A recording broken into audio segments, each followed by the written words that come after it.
Hi everyone, welcome back to our channel JK exam crackers. आज के इस particular session में हम पॉलिटी के एमसीक्यू से डील करने वाले हैं। आपको आगे भी और ऐसे सेशंस देखने को मिलेंगे और हम एक सीक्वेंस वाइज ही चलेंगे। जो भी पॉलिटी के चैप्टर्स हैं, एक सीक्वेंस फॉलो करते हुए चलेंगे। So let's get started. First question before you is, what was the duration in the making of Indian Constitution? Indian constitution को बनाने में कुल मिला के कितना जो है वक्त लगा था? आपके ऑप्शंस हैं 1 year 10 months and 12 days, 2 years 10 months and 5 days, 2 years 11 months and 18 days, 3 years 6 months and 7 days. What is the correct answer? What is the correct answer? So the correct answer for this is 2 years 11 months and 18 days का जो है time लगा था पूरा constitution बनने में। इसमें बहुत सी डेलिब्रेशंस हुई, बहुत बार जो है मतलब बहुत बार इस ड्राफ्ट को बार बार पढ़ा गया, बहुत सी अमेंडमेंट्स करी गई, तब जाकर एक हमें जो है प्रॉपर फॉर्म में हमें हमारा कॉन्स्टिट्यूशन देखने को मिला। और उसके लिए कुल मिला के जो वक्त लगा है वो है 2 सालों का टाइम लगा, 2 years 11 months and 18 days. Okay, second question, which of the following gave the idea of constituent assembly for India? इसमें से किसने ये आइडिया दिया कि ठीक है आप अपना कॉन्स्टिट्यूएंट असेंबली बनाइए, अपना कॉन्स्टिट्यूशन बनाइए? आपके पास ऑप्शंस है Simon commission, Rajaji formula, cabinet mission plan, Wavell plan. तो इसमें से क्या है correct answer? What is the correct answer? Wait, बताइए क्या है correct answer? So the correct answer for this is cabinet mission plan. तो कैबिनेट मिशन प्लान में 3 लोग थे, ठीक है, 3 मेंबर्स थे इस प्लान में। उनका नाम क्या क्या था? एवी अलेक्जेंडर,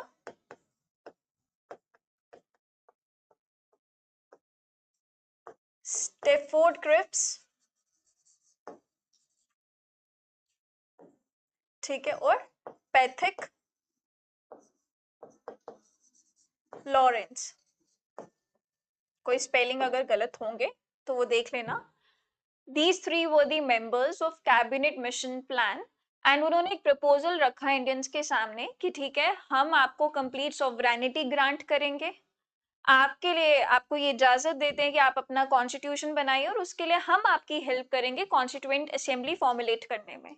तो वो जो प्लान था, जिस प्लान के तहत ये जो कॉन्स्टिट्यूएंट असेंबली बनाने की बात की जो जिक्र है, प्रपोजल रखा गया था, that was the cabinet mission plan.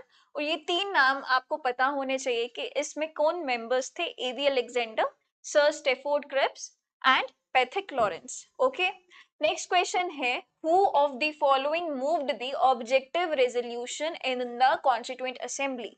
किन्होंने objective resolution को जो है प्रेजेंट किया था कॉन्स्टिट्यूएंट असेंबली में? B R Ambedkar, doctor B R Ambedkar, Pandit Jawaharlal Nehru, doctor Rajendra Prasad, doctor C D Deshmukh. What is the correct answer? What is the correct answer? So the correct answer is Pandit Jawaharlal Nehru. इन्होंने objective resolutions जो हैं वो कहाँ रखे? कॉन्स्टिट्यूएंट असेंबली के सामने रखे कि हम कॉन्स्टिट्यूशन को इन इन पॉइंट्स के आधार पर ही आगे क्या करेंगे? ड्राफ्ट करेंगे। That was the objective resolution. यही ऑब्जेक्टिव रेजोल्यूशंस आगे जाके जो है प्रीएम्बल बने, ठीक है। और ये कब मूव किए गए थे? तो डेट आपकी क्या थी? वो 13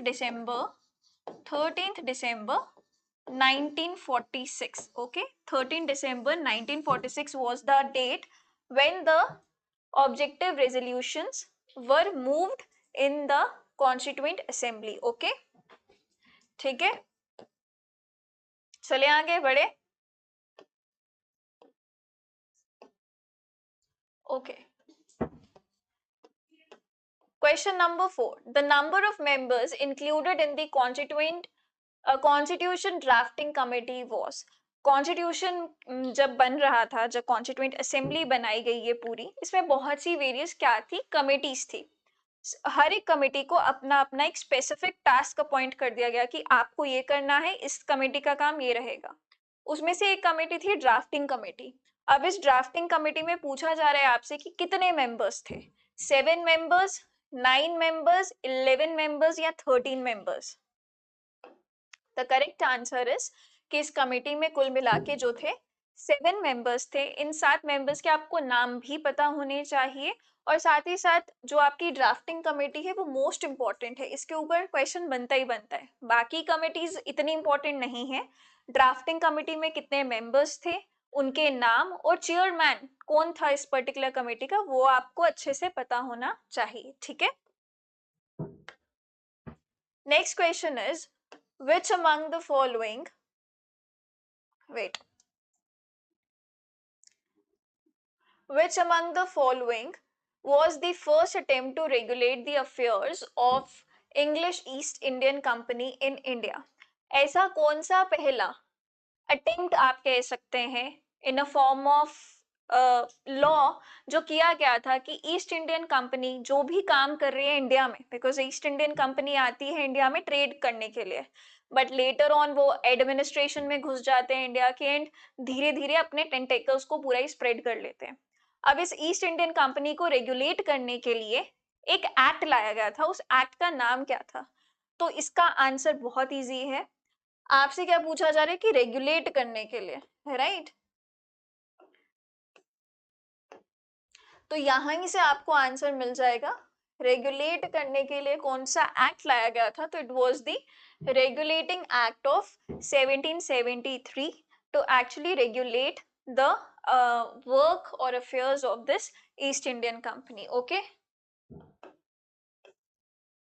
नेक्स्ट क्वेश्चन है आपका, the words socialist and secular were made a part of the preamble by which of the amendment? preamble में amendment की गई और उसके बाद ही ये जो दो वर्ड्स हैं सोशलिस्ट और सेक्युलर, इनको इनकॉर्पोरेट किया गया preamble में।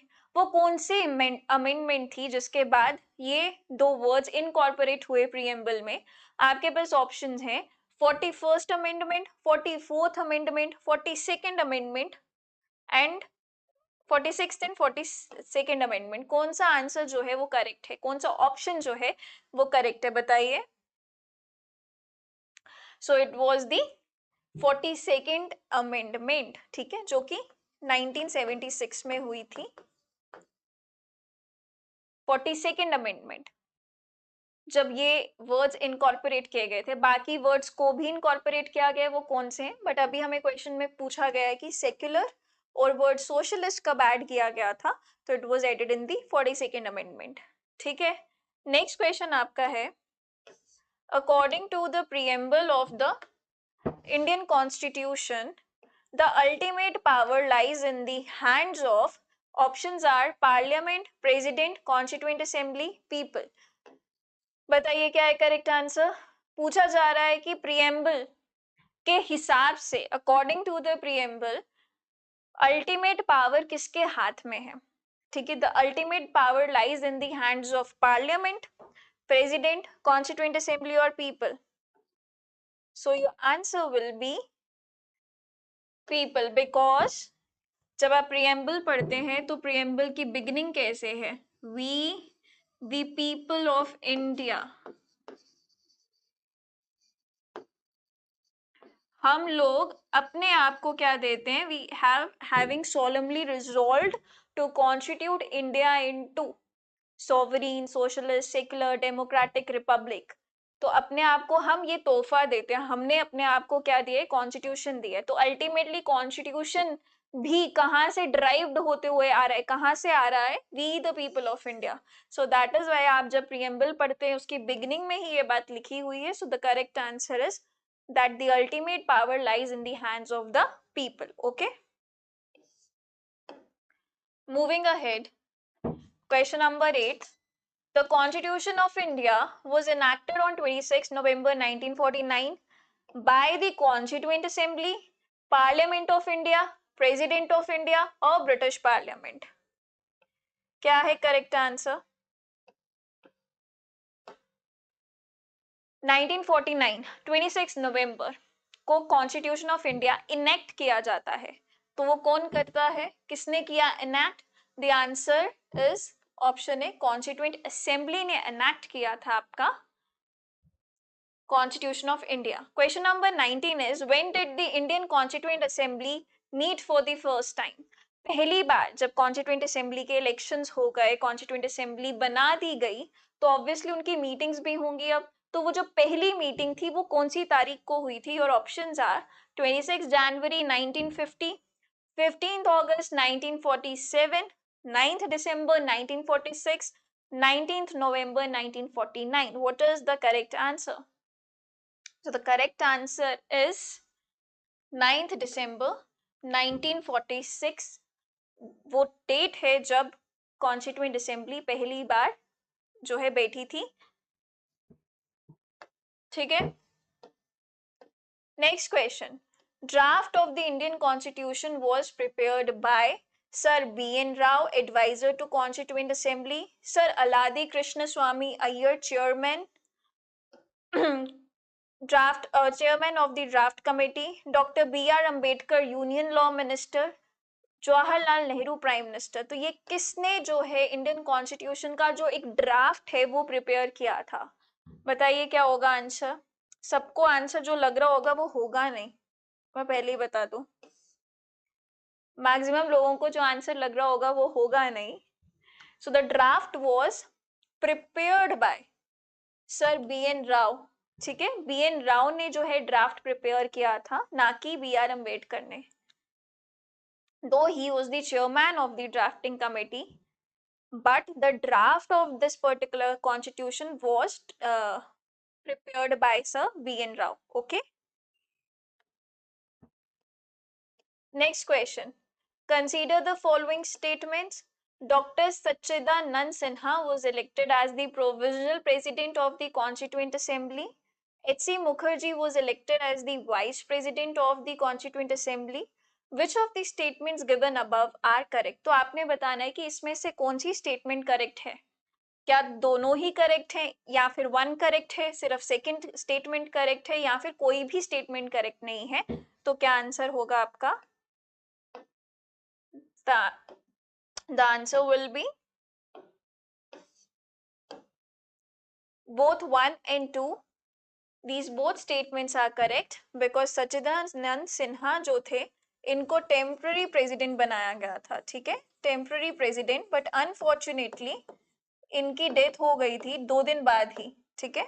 जो फर्स्ट मीटिंग बैठी कॉन्स्टिट्यूएंट असेंबली के, as we just read it कि 9th दिसंबर को फर्स्ट मीटिंग बैठी थी, 2 दिन बाद ही इनकी जो है डेथ हो जाती है और उसके बाद परमानेंट प्रेसिडेंट बना दिया जाता है राजेंद्र प्रसाद जी को कॉन्स्टिट्यूएंट असेंबली का। H.C. मुखर्जी जो थे वो वाइस प्रेसिडेंट बने कॉन्स्टिट्यूएंट असेंबली के। ये स्टेटमेंट भी करेक्ट है। So both the statements are correct. Okay, Who among the following was not a member of the drafting committee of the Constituent Assembly? As I said earlier कि आपको drafting committee के बारे में अच्छे से पढ़ना है, तो ड्राफ्टिंग कमेटी के कौन कौन से मेंबर्स थे वो अगर आपको पता होगा तो आपके लिए ये क्वेश्चन जो है सॉल्व करना इजी रहेगा। So what will be the correct answer to this? Options are B.R. Ambedkar, K.M. Munshi, Krishna Swami Iyer, M.K. Gandhi. इनमें से कौन जो है ड्राफ्टिंग कमेटी के मेंबर नहीं थे? B.R. अम्बेडकर साहब तो थे ही because he was the chairman of the drafting committee. K.M. Munshi भी जो थे he was the member of the drafting committee, and Krishnaswami Iyer भी जो थे वो ड्राफ्टिंग कमेटी के मेंबर थे। बट हमसे क्वेश्चन पूछा हुआ है कि कौन मेंबर नहीं थे, तो करेक्ट आंसर होगा option number D, M.K. Gandhi. ठीक है, चलिए, consider the following statements about the preamble of the constitution and state which of them are correct with the help of given quotes। preamble के बारे में कुछ statements लिखी गई हैं और आपको बताना है कि इसमें से preamble के बारे में कौन सी statements जो हैं वो correct हैं। ठीक है, the objective resolution proposed by Pandit Jawaharlal Nehru ultimately became the preamble. It is not justiciable in nature. It cannot be amended. It cannot override the specific provisions of the constitution। इनमें से कौन सी statement जो है वो correct है? तो one by one देखते हैं कि कौन सी स्टेटमेंट करेक्ट है। पहली स्टेटमेंट कि ऑब्जेक्टिव रेजोल्यूशंस ही प्रीएम्बल बने बाद में, ये स्टेटमेंट जो है करेक्ट है, ठीक है। उसके बाद it is not justiciable in nature, तो ये भी बात सही है, बिकॉज प्रीएम्बल में जो बातें लिखी गई हैं उसको इन्फोर्स कराने के लिए आप कोर्ट के सामने नहीं जा सकते हो। जस्टिशिएबल नहीं होने का मतलब होता है कि आप इसको, जो भी प्रीएम्बल में बात कही है, अगर उसमें से कोई भी ऐसी बात है जैसे liberty of thought, expression, faith in belief, ये सब चीजें लिखी हैं, या फिर equality of status and opportunity, ये सब टर्म्स लिखी हुई हैं, और आपको लगता है कि आपका जो है वायलेशन हो रही है, इक्वालिटी नहीं मिल रही है, तो आप प्रिएम्बल को बेस बनाकर कि प्रिएम्बल में तो लिखा था हमें तो ये मिल नहीं रहा, उसको बेस बनाते हुए जाएंगे न्याय मांगेंगे तो आपको नहीं मिलेगा, because it is not justiciable in nature. हाँ, अगर ये फंडामेंटल राइट्स में लिखी गई है बात तो obviously then it is justiciable, आपको न्याय मिलेगा। But I am stating here कि अगर प्रीएम्बल में जो बात लिखी है उसको आप इन्फोर्स नहीं करा सकते, तो ऑब्वियसली ये जो स्टेटमेंट है that it is not justiciable in nature, ये भी स्टेटमेंट क्या हो जाती है प्रीएम्बल के बारे में करेक्ट है। It can not be amended, अब ये बोल रहे हैं कि जो प्रीएम्बल है वो अमेंड हो ही नहीं सकता, तो हमने अभी थोड़ी देर पहले पढ़ा कि अमेंडमेंट हुई और जो दो वर्ड्स थे वो ऐड हुए, सोशलिस्ट और सेक्युलर वर्ड ऐड हुआ। अभी हमने पहले क्वेश्चन वो पढ़ा है, डील किया उससे, तो क्या ये स्टेटमेंट करेक्ट है? नहीं, ये स्टेटमेंट प्रीएम्बल के लिए करेक्ट नहीं है, it can be amended. Then अगली स्टेटमेंट है it can not override the specific provisions of the constitution, जो कॉन्स्टिट्यूशन के स्पेसिफिक प्रोविजंस है जैसे फंडामेंटल राइट्स हैं, डीपीएसपीस हैं, जो बातें उनमें कही गई हैं और जो प्रीएम्बल में बात कही गई है, अगर उन दोनों में किसी भी तरह का कॉन्फ्लिक्ट होगा तो क्या प्रीएम्बल की बात सुनी जाएगी? The answer will be no. तो ये बात जो कि इट कैन नॉट ओवरराइड मतलब प्रीएम्बल ओवरराइड मतलब उसका अपर हैंड नहीं रहेगा over the specific provisions of the constitution, ये बात भी बिल्कुल सही है। तो हमारे पास कौन कौन सी स्टेटमेंट्स बिल्कुल सही हैं? First, second and fourth. तो आप देखिए कि कोड्स कौन कौन से दिए गए हैं और उसमें से हमारे पास कौन सा सही आंसर निकल के आता है। So option B will be the correct answer, that 1, 2 and 4 statements are correct related to the preamble, ठीक है।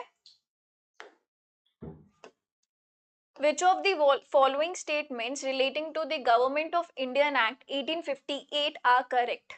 अगेन आपके पास कुछ स्टेटमेंट्स है relating to government of Indian act 1858। आपको क्या बताना है कि इसमें से कौन सी स्टेटमेंट उस एक्ट के रिलेटेड सही है, ठीक है। वैसे ही सिमिलर सा क्वेश्चन है जैसे अभी हमने जस्ट डील किया। आपके पास स्टेटमेंट्स क्या क्या है? British crown assumed sovereignty over India from the East Indian Company.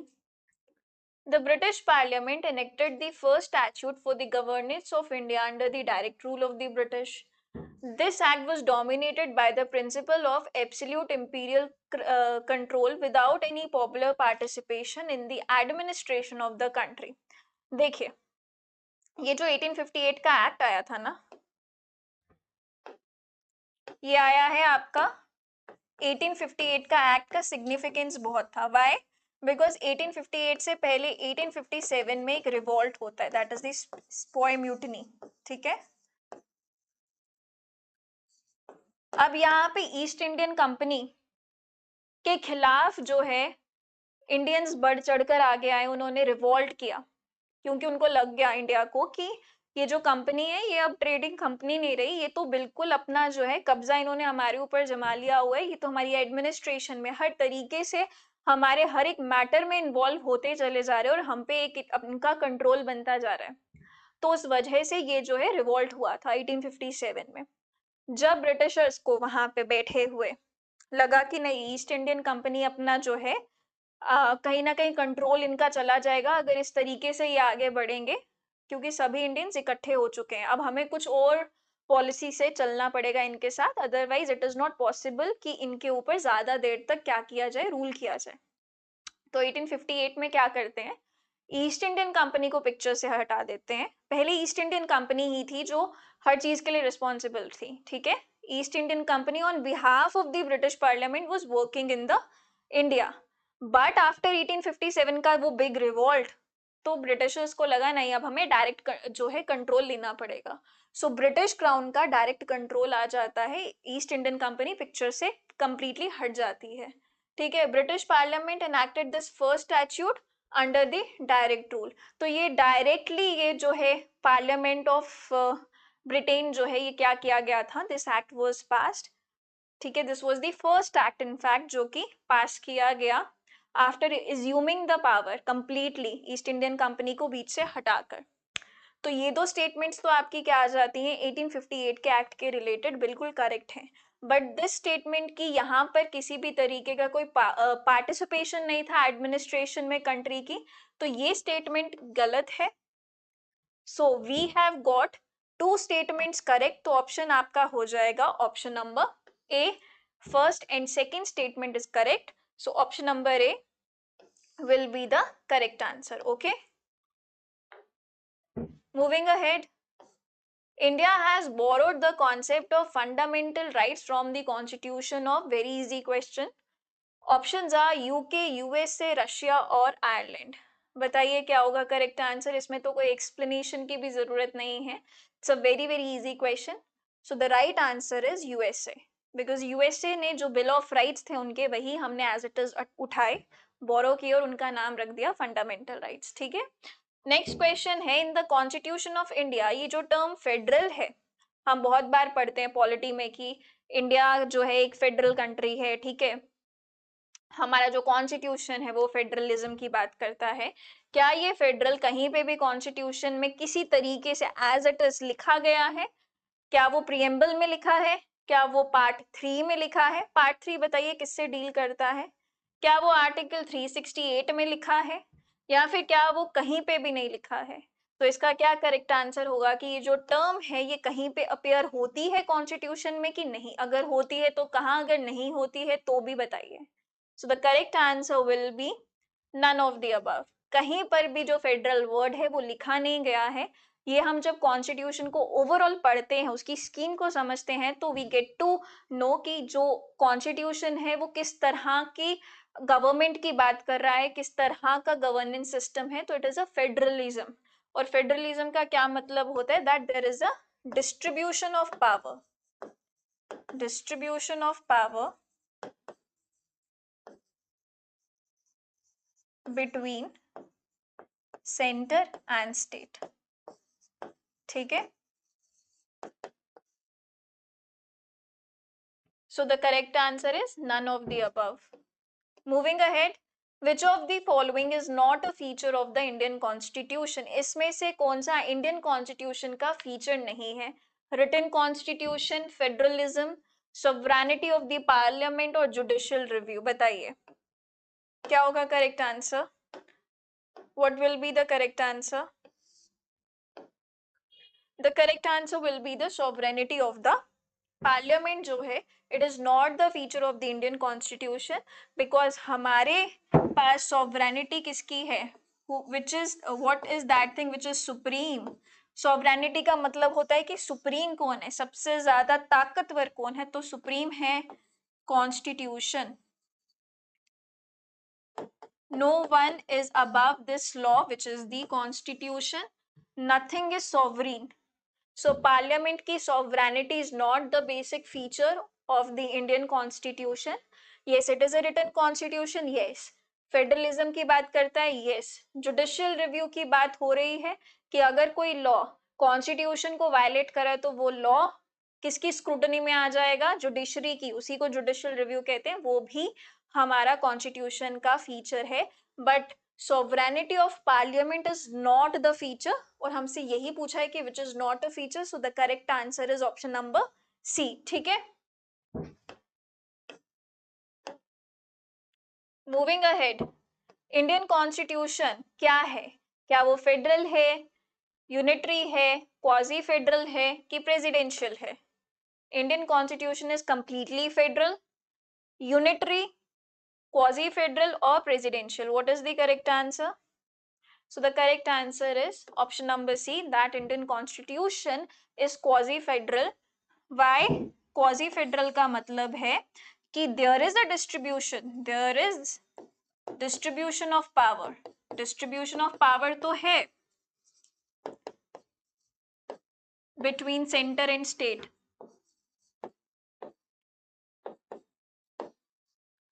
But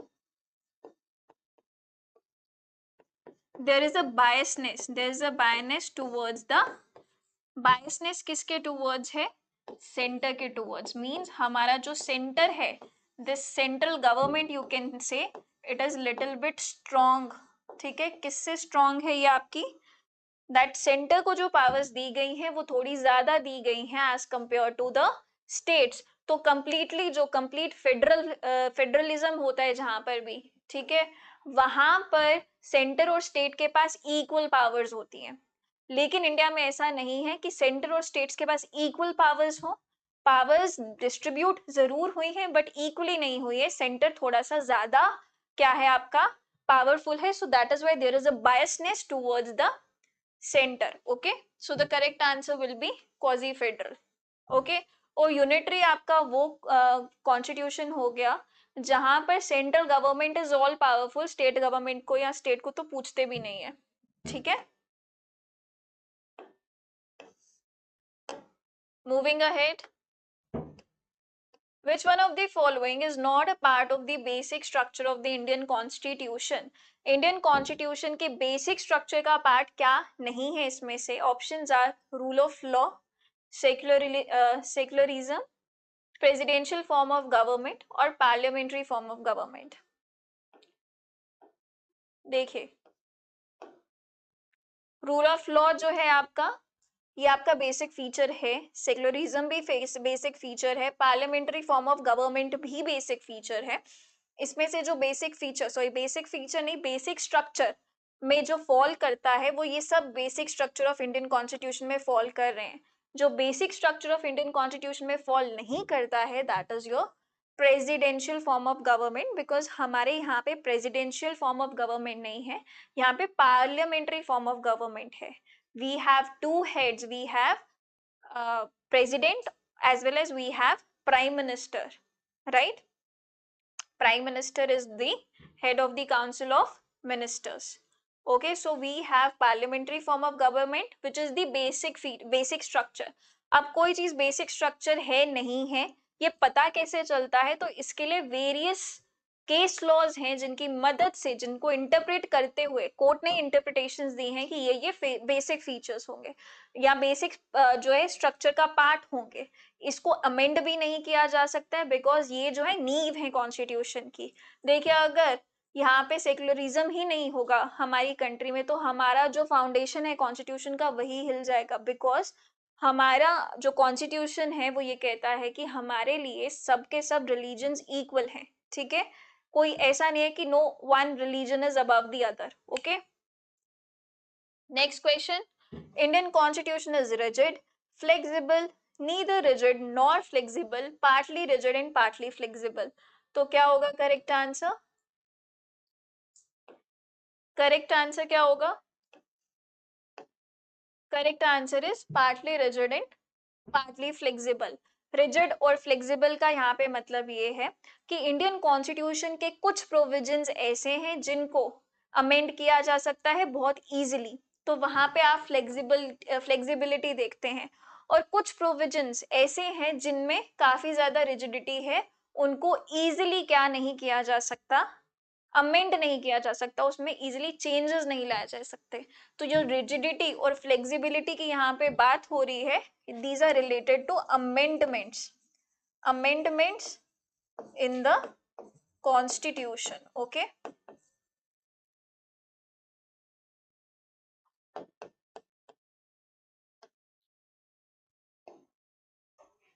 next आते हैं हम question number 21. The idea of concurrent list in the Indian constitution has been borrowed from, so we have three lists, right? हमारे पास तीन lists हैं, वो तीन list कौन कौन सी है? Union list, state list and the concurrent list, right?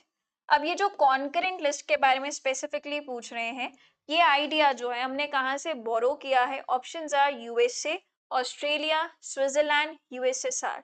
So the correct answer will be Australia.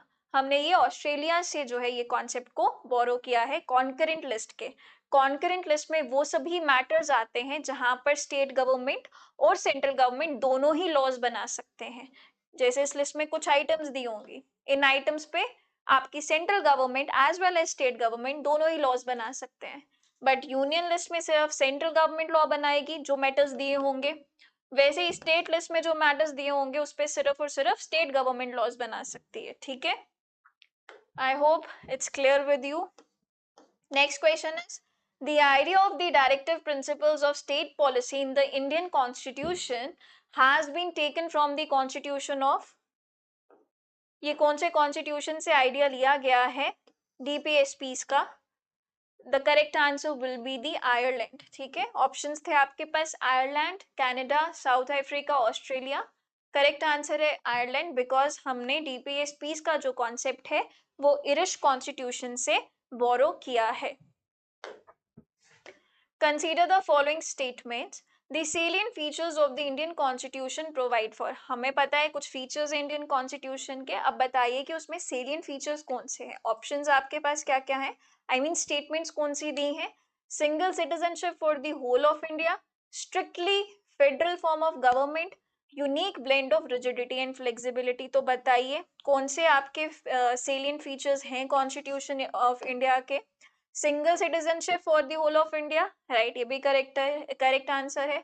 Strictly federal, तो हमने पढ़ा है कि स्ट्रिक्टली फेडरल नहीं होता, क्वाजी फेडरल होता है ना, क्वाजी फेडरल है। तो ये चीज क्या होगा, ये स्टेटमेंट गलत हो गया, गलत हो गई ये statement. Then next statement is unique blend of rigidity and flexibility, ये करेक्ट है। तो ऑप्शंस कौन से होने चाहिए? First and third statement correct है। तो ये कहाँ पे लिखा है that first and third are correct? So option D will be the correct answer. ठीक है, ऑप्शन डी आपका क्या हो जाएगा, करेक्ट आंसर हो जाएगा। Moving ahead to question number 24, the phrase equality before law used in Article 14 of the Indian Constitution has been borrowed from the Constitution of which country?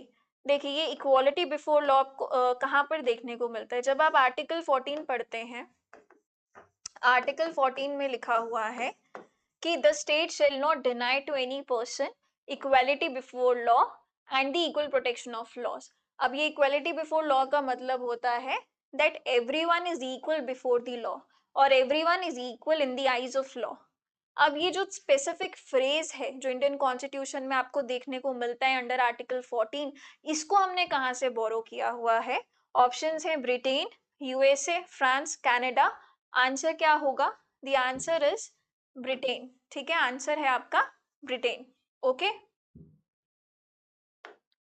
Moving ahead, India is a socialist sovereign secular democratic republic. इस order में आपको दिए गए हैं options. Identify the correct sequence as mentioned in the preamble of the Indian constitution. Indian constitution के preamble में कौन सी चीज पहले आ रही है? क्या सॉवरीन पहले आता है या सोशलिस्ट पहले आता है कि डेमोक्रेटिक पहले आता है? तो आपने उसी सीक्वेंस में इसको अरेंज करना है।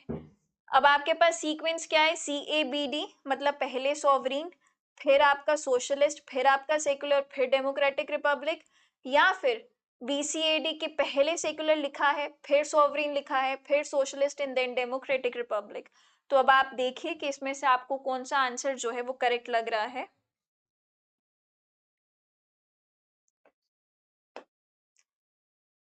बताइए। सो द करेक्ट सीक्वेंस अगर हम देखें तो हमारे पास करेक्ट सीक्वेंस बनती है, सबसे पहले आता है सॉवरीन पहले नंबर पे, ये वर्ड यूज हुआ है आपका प्रीएम्बल में। सेकेंड नंबर पे आपका मिलता है आपको देखने को सोशलिस्ट, थर्ड नंबर पे है सेक्युलर और फोर्थ नंबर पे है डेमोक्रेटिक रिपब्लिक। तो सीक्वेंस बनी क्या? CABD। अब ये सीक्वेंस कहाँ पर दिखने को मिल रही है आपको, कौन से ऑप्शन में? So the option number A is the correct answer. ठीक है, the preamble to the constitution of India. अब ये प्रीएम्बल के बारे में अगेन कुछ स्टेटमेंट्स हैं, लेट्स सी क्या क्या बोला जा रहा है। The preamble of the Constitution of India is a part of the Constitution but has no legal effects. Constitution जो preamble है Constitution का is not the part of the Constitution and has no legal effect. Part of the Constitution and has same legal effect as any other part. It is a part of the Constitution but has no legal effect independently of other parts.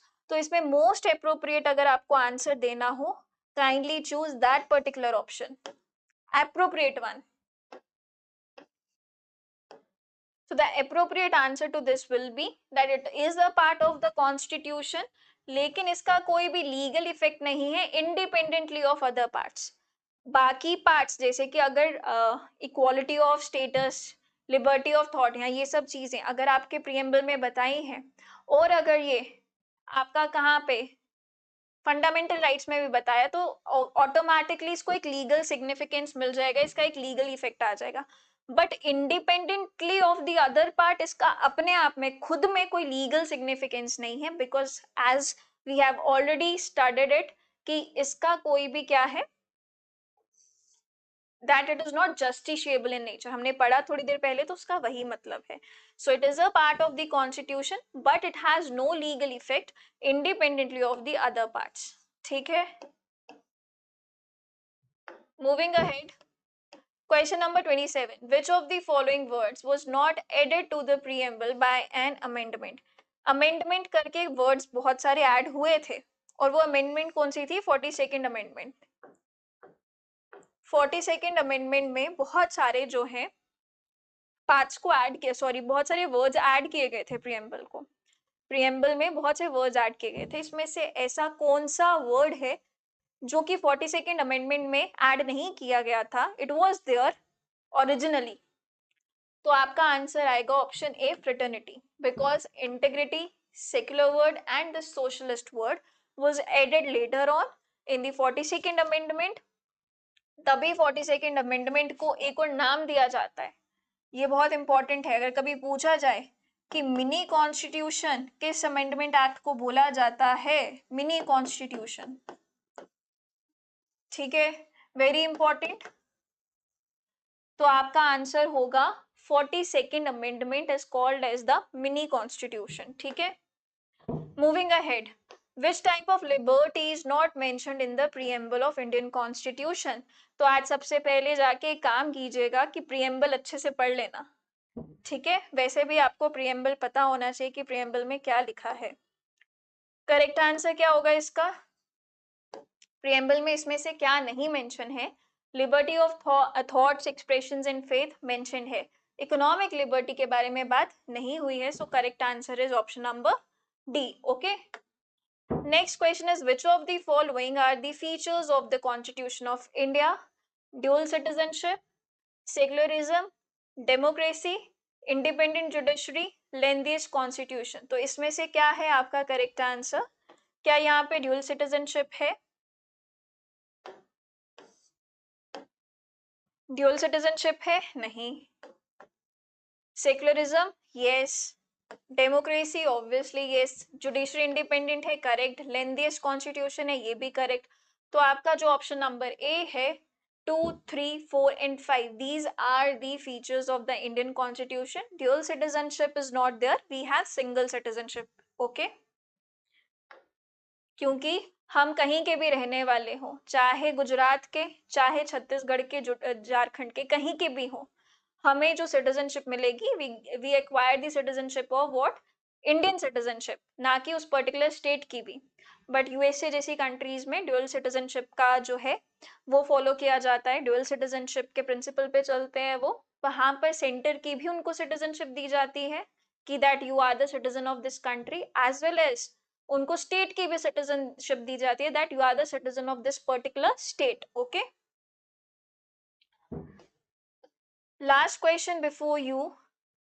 Which of the following statement is incorrect regarding the function of the constitution? कि इसमें से कौन सी statement constitution के regards में गलत है? To provide a set of basic rules that allows for minimal coordination amongst the members of the society, to allow all the members of the society to make decisions, to set some limits on what the government can impose on its citizens to enable the government to fulfill the aspirations of a society. तो constitution एक law है, तो law में बहुत सारे rules होते हैं, और वही यहाँ पे बोला जा रहा है कि ये कॉन्स्टिट्यूशन आपको कुछ रूल्स प्रोवाइड करता है सो दैट एक सोसाइटी में सब मेंबर्स के बीच में, गवर्नमेंट के ऑर्गन्स के बीच में एक कोऑर्डिनेशन बना रहे। तो ये बात कॉन्स्टिट्यूशन में है, दिस इज करेक्ट। ठीक है, अभी मैं आपको वो बता रही हूँ जो करेक्ट है। Then to set some limits on what government can impose on its citizens, ये भी करेक्ट है क्योंकि हमें फंडामेंटल राइट्स पता है लोगों के, है ना, और वो स्टेट नहीं छीन सकती, मतलब गवर्नमेंट नहीं छीन सकती वो सब चीजें। What is happening with it?